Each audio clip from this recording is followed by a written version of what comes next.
All right, let's start with step 1 of this exercise, establishing direction. To cue my horse, I'm going to point up high, then I'm going to cluck, and then I'm going to start spanking the ground with my whip. And I'm going to keep up this pressure until he does the right thing. So pressure, pressure, and release. Awesome. So he loped off in the left direction with a lot of energy. Loved it. That's perfect. I'm not putting any pressure on him. This is his release. He knows he's doing the right thing. Now immediately you'll notice that he started bowing off of the round pen on the opposite side of the camera, so he's kind of shortcutting it. Now this could be possibly because he's uncomfortable with that side, maybe something's outside of the round pen, or maybe he's just being lazy and not wanting to go the full way.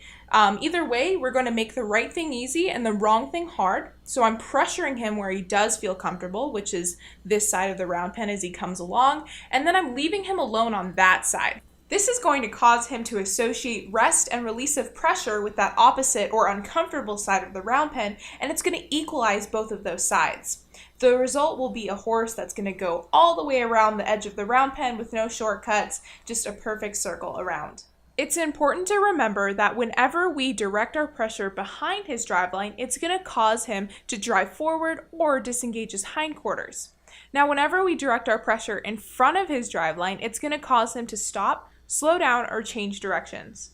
So right now I'm driving Bob forward in the round pen, so my belly button is going to be facing or positioned behind his driveline. This means that I'm directing my pressure or my body energy behind that driveline. Now let's move on to step 2, establishing a change of direction to the inside. To start off, I'm going to step in front of his driveline and walk back. This is going to catch his eye and it's going to draw him in towards us. Then I'm going to cue him to go in the other direction, again using point, cluck, and spank. Awesome, so he did that beautifully. It may take some time for a lot of horses to turn and face you in the round pen, especially if you're working with a younger horse that maybe hasn't had a lot of human interaction, or maybe even a wild Mustang. It may take you a couple of tries to get those two eyes. However, it should happen within the first lesson.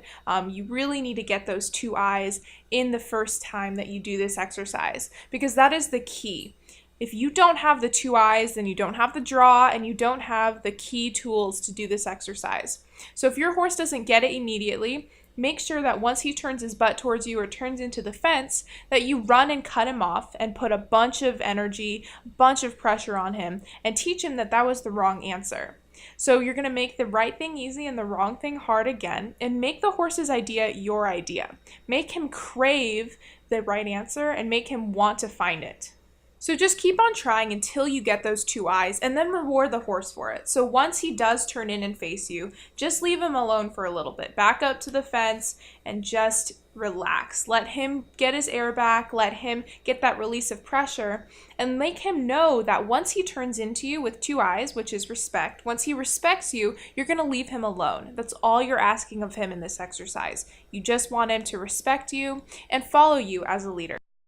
By now you've probably noticed that every time I ask Bob to come in towards me or to change directions, he kind of goes really close to the center and spirals in the center. Now, a lot of horses will do this in the beginning, especially if you have like a quarter horse, a more domesticated type horse that is just naturally in your pocket. A lot of horses just have natural draw to be in towards you, and I really call that a good problem to have. Draw is something that's really hard for you to teach horses that are maybe a little more flighty, or horses like wild Mustangs that just don't know any better. So if your horse naturally has that, I love to encourage it. Now, there's a big difference between a horse having natural draw and a horse showing aggression and dominance towards you. So you really have to be able to know those signs in that body language and make sure your horse isn't trying to push you around or dominate you. Now you can see Bob is completely cool here. He's not trying to charge at me. He's not trying to push me around. He's really just in my pocket and really wants to genuinely be in the center with me. So I'm going to encourage that, and I'm just going to be aware for in the future if he does try to push me around, I will put a bunch of pressure on him and get him out of my space. But for now, I'm going to let that happen, and you know what? Eventually, he's going to start moving closer to the fence, and he's going to realize that it's a much more effective way to go about the exercise if he just rollbacks right there on the fence. So let's move back to the point, cluck, spank portion of this video. I really want you guys to have a good understanding of why I ask a horse to do things in valued stages or why I apply pressure in different stages. So first of all, I go by the saying that your horse will only be as soft or as responsive as the first cue you give him or the initial cue you give him. So that first cue is that lowest level of pressure. That's the softest you can be. That's you asking the horse to do something. So you're asking him politely. You're like, okay, can you please do this? Now your horse has two options at that point. He can either follow what you're asking and at least make an attempt to go in the right direction to try to find the answer, or he can completely ignore you and either brace against you or not move his feet or whatever it is you're doing in that exercise. Now, when the horse finds the right answer, or at least attempts to find the right answer, you're going to release the pressure. Remember that horses learn from the release of pressure, not pressure itself. So once we release that pressure, there's a tick in that horse's mind. He thinks, oh my gosh, that was the right answer. She just left me alone. I want to do that again. So that's going to spark that learning desire in that horse's mind, and we're going to be able to teach him a lot more effectively. Now, ideally, your horse would listen to your ask all the time, but that's definitely not the case. I've never met one horse that always did what I wanted in the beginning. So let's just say that your horse didn't respond to that ask level. Now we're going to move on to the next stage of pressure, and we're going to up the pressure a little bit. So in this case, it would be my cluck, so my vocal cue. That's me telling the horse that he needs to do this. It's not a polite ask anymore. It's like, okay, you need to do this. And again, the horse has two choices. If he were to choose to at least try to find the answer, I would release the pressure. If he didn't find the answer, then I would move on to the next stage, and that's the demand stage. The demand stage is a stage of a lot of pressure. It's pretty high pressure, and that's my spanking with the whip. And then I'm going to move up these levels and keep escalating the pressure until I get the response that I want. So just remember that you always need to be as soft as possible, but as firm as necessary with your horses. If they're going to work with you, you're going to release that pressure and be their best friend. But if they're going to work against you, you're going to up that pressure until you get some sort of try from them. Pretty soon, your horse is going to realize that it's a lot easier for them to respond off of your ask or your initial cue than it is for your escalated or demand cue. They're going to realize that the sooner that they can find that release of pressure, the better. And it's going to teach them to want and crave to find that right answer. The result is going to be a responsive, soft, and willing partner that is going to be a lot easier to work with. This principle applies to every aspect of horse training, whether it be under saddle or on the ground. If you're doing a moving their feet exercise, or if you're doing a softening exercise like vertical or lateral flexion, it all boils down to the same principle. Now let's go over how to correct a horse that is constantly breaking down to a trot or a walk without you asking him to. So a lot of those lazier and cold-blooded horses will try to do this. They'll be loping along and they'll get tired or just not want to try for you, and they'll break down to a trot or a walk. A lot of people want to prevent their horses from doing this, and so instead of letting them break down to a trot or a walk, they'll kind of nag them and use their whip and chase them around and prevent them from making that mistake.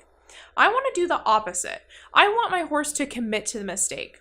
Because how is my horse ever going to learn that that was the wrong answer? How is he ever going to learn that's a mistake if I don't even let him commit to it? If I don't let him make the mistake and teach him that that was the wrong answer, how do I expect him to not do it in the future?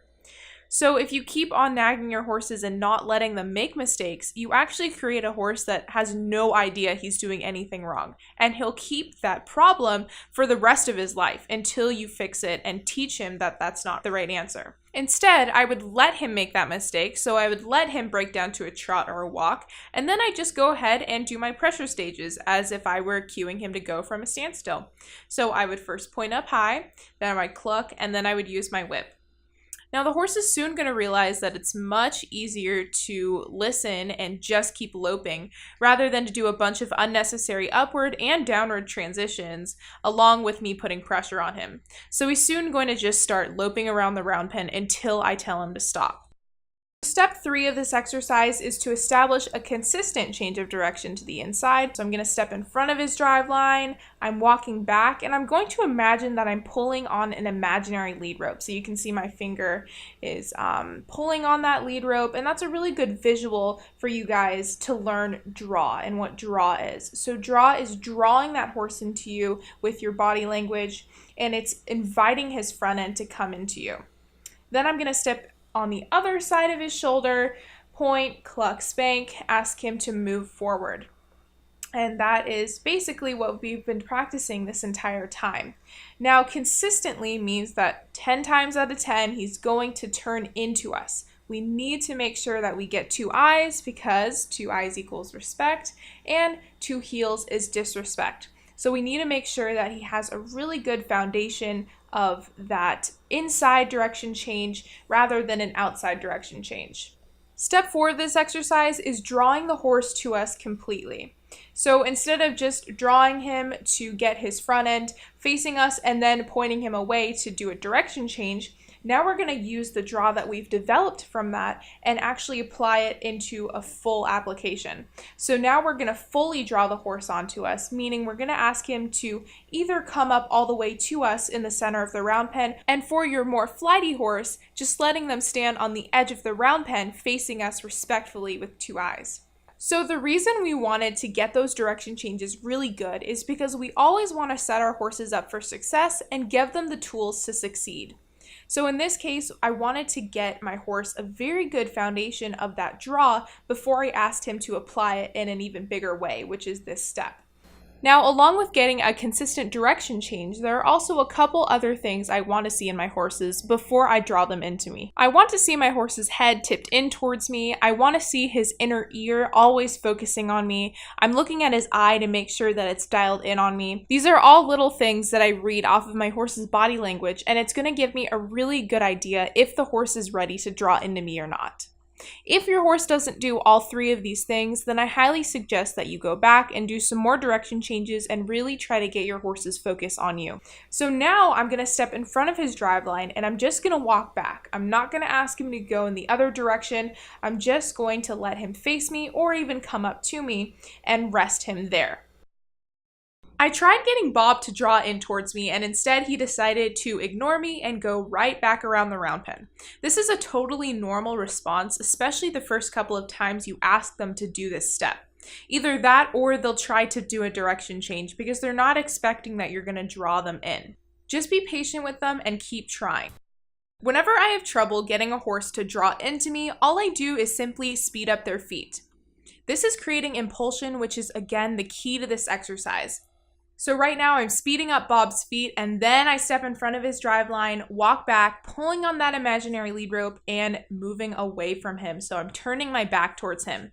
Now this is giving him a complete release of pressure. This is letting him know that this was the right answer. Facing me with 2 eyes respectfully is correct. Now you'll notice that Bob actually came all the way up to me. Now this is not normal in the beginning. Not a lot of horses will do this immediately. This is eventually what we're aiming for with our horses. We want our horses to completely what we call hook onto us and even follow us around the round pen, but it may not happen immediately for your more flighty horses like Mustangs or maybe horses that haven't had as much handling. But the fact that Bob came all the way up to me is awesome. This is telling me that he has a really good trust for human beings in general, and he's also very respectful of me. So I just disengaged Bob's hindquarters, but I also asked his front end to come and draw into me. So you'll see that I maintained an angle to his shoulder and I was allowing his front end to come and follow me. And once he did that, I immediately walked away. Now, when you do this exercise in the beginning, you always want to spiral. So you're going to walk in a circle. While you're walking this circle, you are both inviting his front end and you're also disengaging that hindquarters again. So you're teaching the horse how to follow you, and you're teaching him that following you is the right answer. Slowly through this exercise, you're building up trust with the horse and also respect with the horse. Now, unfortunately, I see a lot of people attempt this exercise or even try to teach this exercise, and they're doing it completely wrong.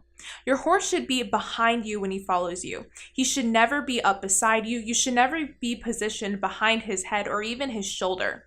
When your horse is up beside you, he's basically leading you and he's crowding your space. This is producing the opposite effect. We want our horses to respect us and follow us as a leader and trust us. So if your horse is up beside you and he's leading you around, then you're kind of being the follower and he's being the leader. I want my horses to be behind me and even a couple of steps behind me as I do this exercise. My horse should never try to block me when I change directions. He should always be just like my shadow, willing to move wherever I move. Awesome, so now I am rewarding Bob for doing a phenomenal job. I'm just going to let him rest, release that pressure, and I'm petting on his head, giving him some love, and just letting him know that he did an awesome job.